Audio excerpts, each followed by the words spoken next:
তুই দোকানে থাক, আমি এক্ষুনি আসতেছি। আরে মালিক তোমার কি হয়েছে? আনাস ভাই কি হয়েছে? আমার ছোট ভাই অ্যাক্সিডেন্ট করেছে, তোমরা দোকানে খেয়াল রেখো, আমি আসতেছি। আরে ভাইজান তুমি এত তাড়াতাড়ি কোথায় যাচ্ছ?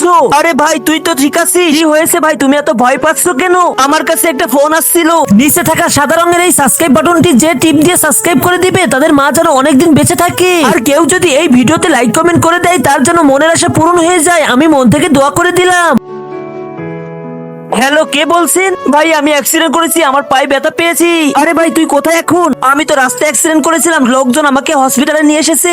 ঠিক আছে ভাই আমি আসতেছি। আর এই নাম্বারটা কার? এটা তো আমার বাবার বন্ধুর নাম্বার, তাড়াতাড়ি এখানে 20,000 টাকা দিয়ে দাও। ঠিক আছে আমি এক্ষুনি দিচ্ছি। একেও মুরগি বানাইয়েছি। আরে ভাইয়া এটা তো এডিট করা যায়, আপনি তো কোনো টাকা পয়সা দেন নাই। আরে ভাই আমি তো ওইখানে টাকা দিয়ে দিয়েছি। ভাইয়া বর্তমানে এআই দিয়ে সবকিছু কপি করা যায়, শুধু তাই না এইভাবে মানুষকে বোকা বানানো হচ্ছে, এই জন্য তোমার টাকা এভাবে নিয়ে গিয়েছে। আরে কি বললি আমার টাকা? ভাইয়া টেনশন করেন না, আমরা সাইবার ক্রাইমে গিয়ে ওই নাম্বারটা অ্যাড করে দিই। আরে তাড়াতাড়ি বই, ভিডিওতে লাইক করে বন্ধুরা, বর্তমানে এআই খুব ভয়ঙ্কর, সাবধানে।